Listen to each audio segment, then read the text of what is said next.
So we are going to take a look at the life of Joseph. Joseph is one of the sons of Jacob. And so the Bible begins with the story of Abraham, Isaac, Jacob, then Joseph as part of the patriarchal foundation of a nation called Israel. And that's really the story of the Old Testament. It's a history of the nation of Israel. But in each life, there are certain things that we can look at that we can take to heart. And in this story of Joseph, we're going to find that one of the themes that comes out of the story is all the participants within this story are in need of giving forgiveness or receiving forgiveness in some way. And that includes Joseph himself. One of the things that we might be familiar with is, how many of you know the Broadway production, Joseph and the Technicolor Dreamcoat, okay? So that's been around a long time. I think Donny Osmond was a part of that production for a long time. It's the same story, using obviously music and theater as a way of amplifying some of the things that we'll see in the story. But what we're going to find in this story is something that is quite amazing because it can be applied on two different levels. It can be applied on an individual level, and we did that a few years back. We looked at the individual life of Joseph in a series that I called Pocket Watch, and that's on our website if you're wanting to take a look at that. The emphasis in this particular series is more on a group application. We are a part of a group. We're part of a country, we're a part of a church, we're part of a family. All of these things have different dynamics in them. And what we're going to see is four movements in the Joseph story. And this is what we're going to take a look at in the 4 weeks of November. From son to slave, from slave to supervisor, from supervisor to servant, and from servant to sibling. Now you might say, but he's already a sibling. Yeah, but he doesn't treat his brothers like a sibling, nor do the siblings treat him like a cherished brother either. And so this particular story can be applicable to your work world. It can be applicable to your country. It can be applicable to your family. It is something that reminds us of the importance of forgiveness because there is no future without forgiveness. There's no future for a family or even a nation if we cannot forgive each other and move beyond all the things that divide us. So the story of Joseph is a complex story. And it's not a children's story. It's a story that is quite complex because of the themes that are there. When you take a look at the story of Joseph, you're going to see that it's filled with themes like abuse, power differentials, forgiveness, and the wisdom that comes from navigating those very difficult twists and turns that we have to make in life. And so today I want to talk about Joseph from son to slave, and it is a passage of Scripture in Genesis chapter 37, and it's a little bit lengthy passage of Scripture, and so I'm going to kind of read it in sections, in fits and starts a little bit to make the point as we go along. Every story has multiple viewpoints, and so this story might hit you in a way that's different from somebody that you're sitting next to, but it is a story that reminds us of the ups and the downs, the rise and the fall of all of us in the course of life. Great stories lead themselves to multiple hearings. If a story could only be heard one way, they would never survive the years of oral repetition. You know, many of the stories of the Bible have been passed down for years and generations before they were written down. This story of Joseph probably is written down in around the 7th century BC. That's like 1,700 years before the time of Jesus. And it is finally written down when the nation has been taken captive in exile to Babylon. They've lost their homeland. They are living as refugees in a situation longing for a desire to go back to their homeland and to worship this God that had called them out of Egypt when they were in slavery for over 400 years. But as this story is told, it takes on real subtle nuances. It is a story not only of their country, it's a story of ours as well. It's a story of a group of people who at some point in time have led themselves out of the pit and have had to use the rope to climb up out of that pit and to find a new future that is wholly entrusted in the hands of a providential God. So the stories that we tell ourselves are quite interesting. Every nation and people group have their own stories that they tell. It's part of their national identity. And they keep repeating those stories, although they change over time. And what I mean by that is some of the basics are the same, but some of the particulars change depending upon who the group is and why they are continuing to tell the story. Sometimes these founding stories are critical to our identity and our self-perception. In the narratives that make up Joseph's story, we find jealousy and betrayal, salvation and empowerment, forgiveness and reconciliation. The story is basically moral in character. What do I mean by morality? Morality has to do with our actions toward other people, and the moral decisions that we make do have a lasting effect upon other people. So when somebody has been mistreated, betrayed, abused, harmed, violence has been directed toward them, sometimes people have this post-traumatic stress syndrome in relationships, right? They can't trust anyone else because they can't let go of what has been happening to them in the course of their life. And so many times what we see is that this lasting effect of our interaction with other people has a way that influences how we move in the world. And what I mean by that is sometimes we're shy or full of anxiety, or we have fears because of what has happened in the course of our life. And are we able to trust again? And so this story has a very important contribution to the story that we tell ourselves. Now, the Joseph story is kind of built like a pyramid, ironically, because what we find is that he goes to Egypt, the place where pyramids were built. In chapter 37, Joseph seems to be the favored son that gives him a certain amount of power and gives to him the ability to kind of lord it over his brothers. And then we see in the middle of the story that the brothers are the ones that obtain power over Joseph, and they then must face the consequences of their actions later in the story. And at the end, Joseph comes back to power. And as he comes back to power, he has a choice to make. Will he forgive his siblings, or will he hold them in retribution? Will he punish them? And so it's quite an intriguing story, and so let's begin with these stories that we tell ourselves become the stories that we tell others as well. And every story, sometimes that we tell other people, is told in such a way to justify our motives and our actions, right? So sometimes the way we represent something, the way we tell something, is a way of protecting ourselves. It's a way of assuring ourselves that more harm will not come to us again. Tim Mackey in the Bible Project says this: biblical stories offer the most realistic and raw portrait of human behavior. When Adam and Eve are exiled, God informs them of the consequences of their behavior. The seed of the snake will be at odds with the seed of the woman. There will be people aligned with God's purposes and hostile to God's purposes. It will be an endless battle. This story is part of that. The irony is Jacob thinks a wild animal has eaten his son, and in a way that's true. It's just that the animals are his children.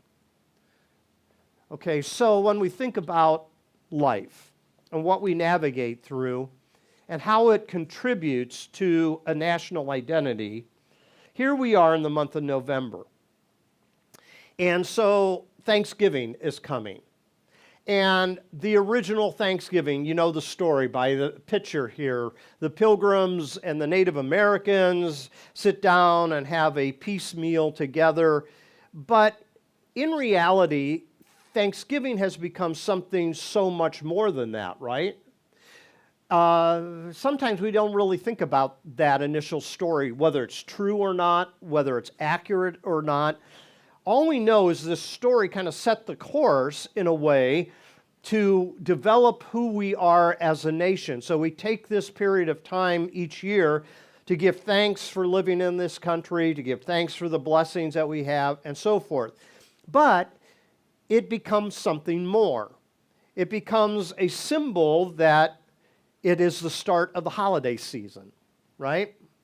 It's the start of decorating. It's for the coming holiday season.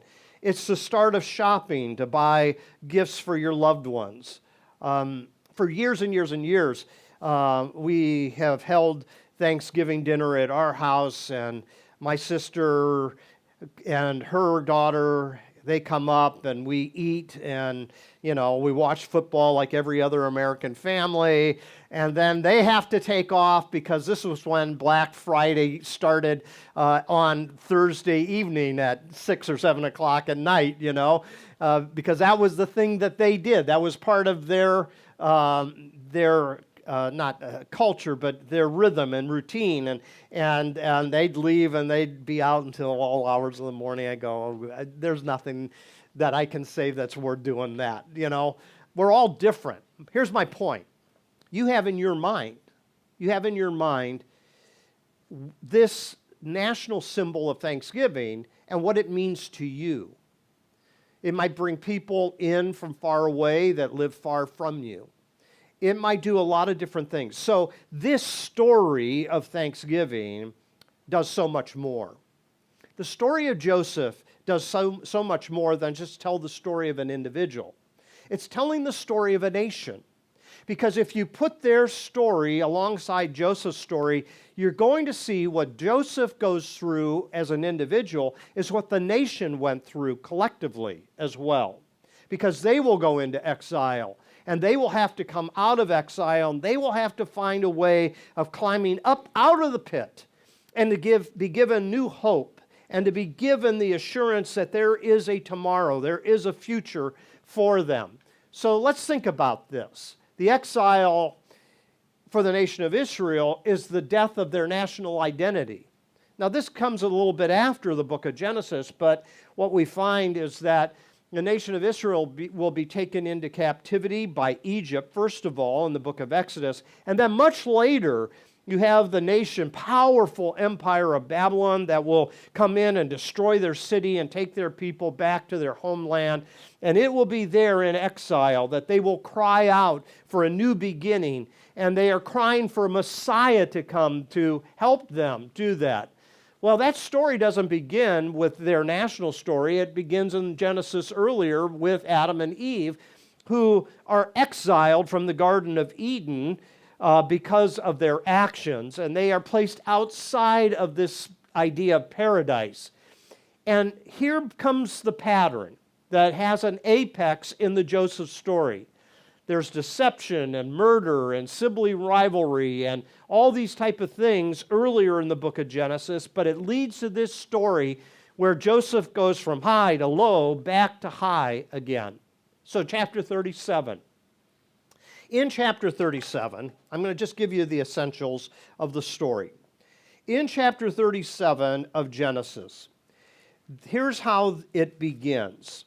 First of all, we're told that this is kind of the account of Jacob's family line.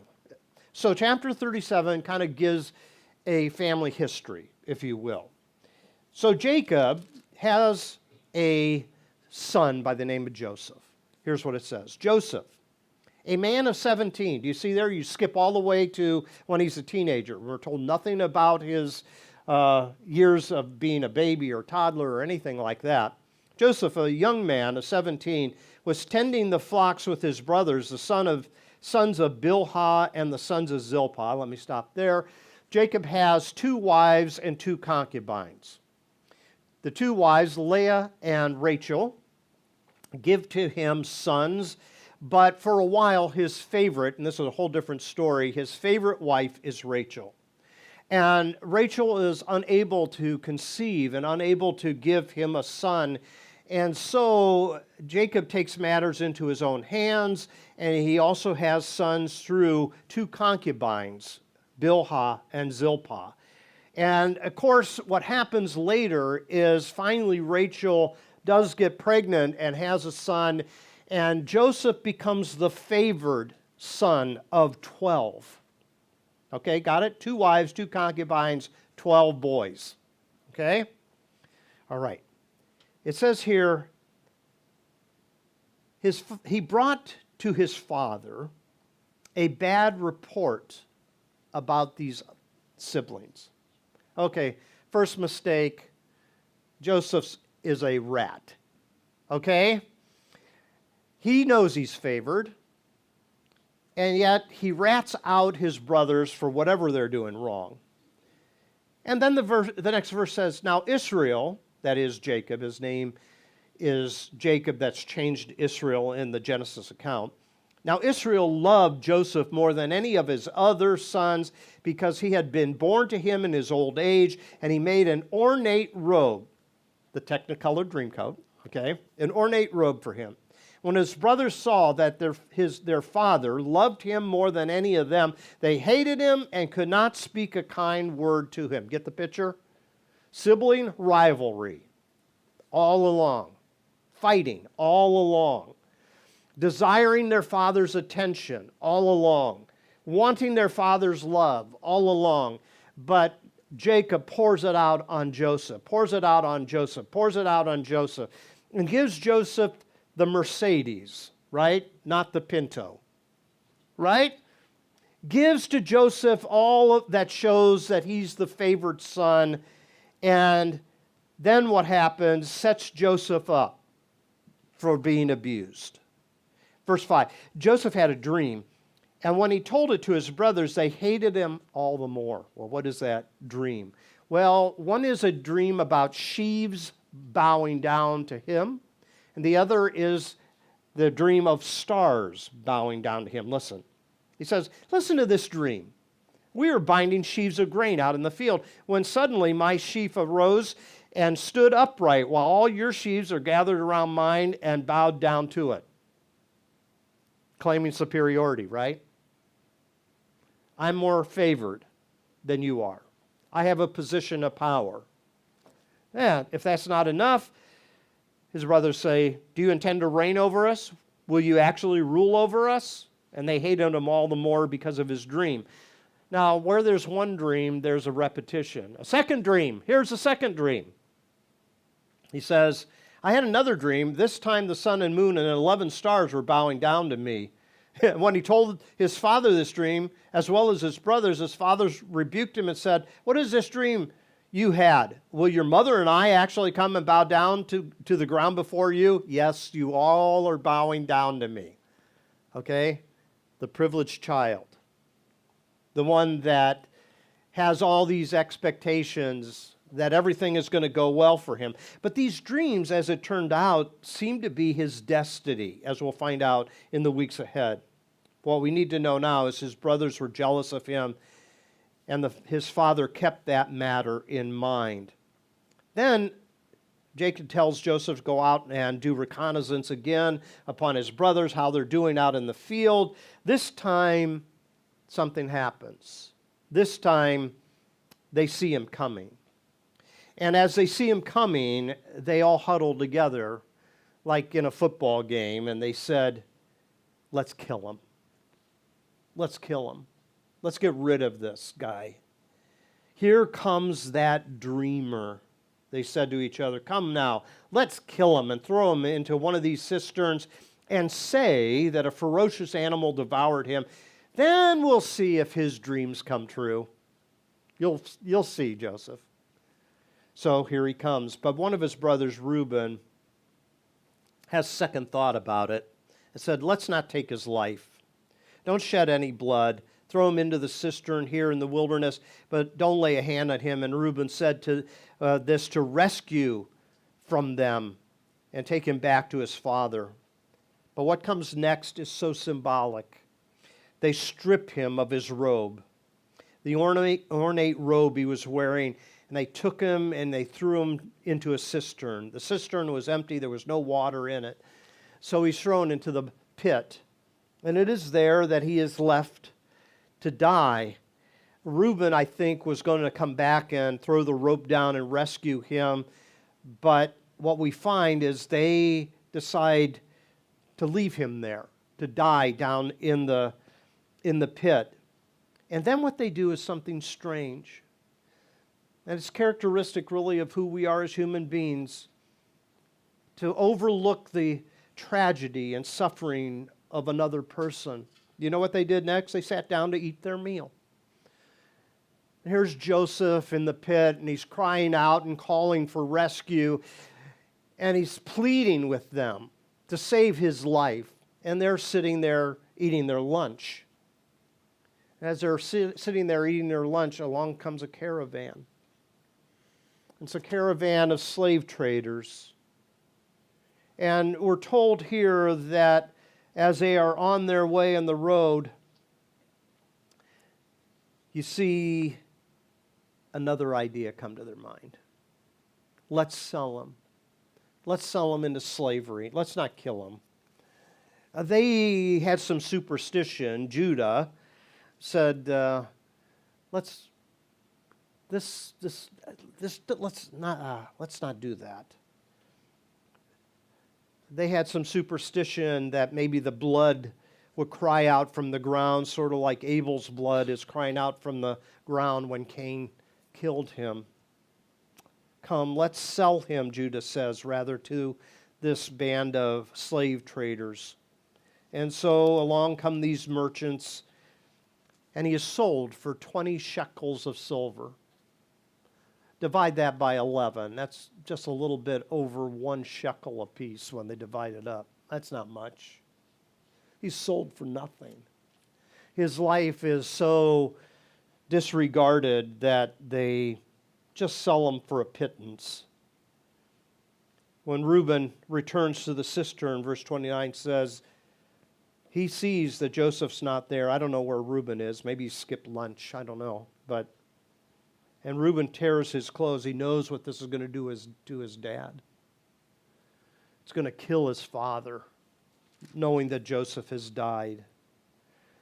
And so they take the robe and they soak it in blood. And they take it back and they say Joseph was killed by a vicious animal. And Jacob tears his clothes, a cultural expression of grief and mourning. And he makes a statement that is quite interesting. I will continue to mourn until I join my son in the grave. People who have lost their children, whether by accident or by war, are never the same. They will forever and ever grieve the rest of their life. And that was Jacob. Now, what is the existential point of the story, though? Within the Genesis scroll, exiles this theme that is symbolized in Joseph, a nation that has lost its hope, that's dying and mourning because they have been abused by another group of people. The imagery of descent is an image of exile, and in the Joseph story he is thrown into the pit, taken to Egypt, and then sent to prison, also called a pit in the next chapter. This represents exile from home, family, father's love, wealth, dreams on the promised land. And as the story of Joseph continues, God begins to exalt him and raise him up. It is a story of hope of returning from exile. And here we have this double reversal. This reversal being thrown into the pit and being raised back up.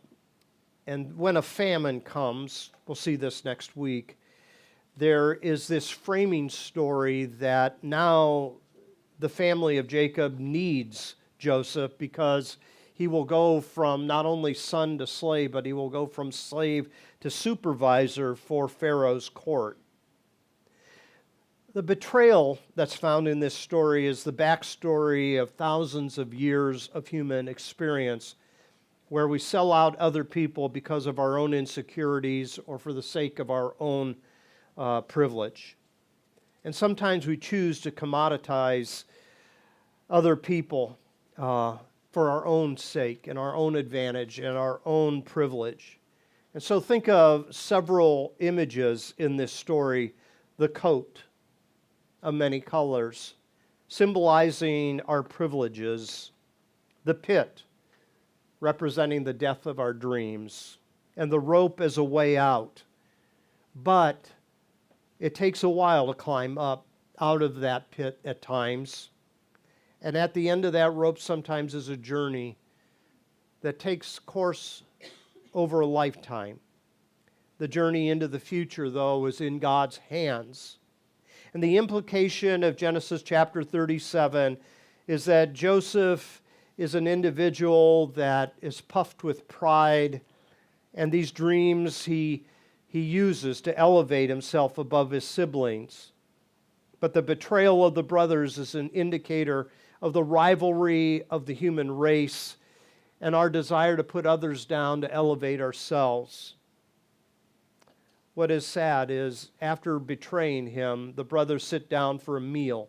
Strange detail in the story. They have the opportunity to discuss what they're going to do, and they choose the wrong thing. They choose to enslave Joseph. And what we find is Joseph is not invited to the table. He's not invited to the meal. Rather, he is an individual that is cast aside.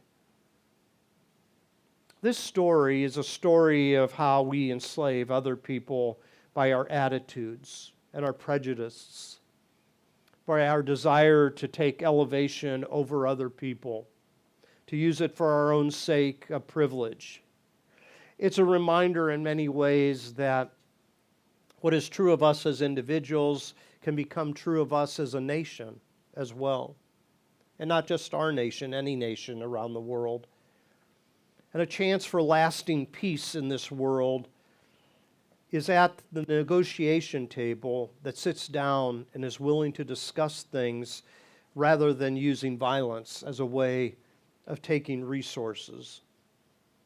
It's a sad thing what the human race is capable of doing, isn't it? But what we find is during this season of Thanksgiving, we are reminded not just of the privileges that we hold, but for the opportunities that are ours as well to make a longer table, to include other people that some have been shut out from. Will you stand with me, please?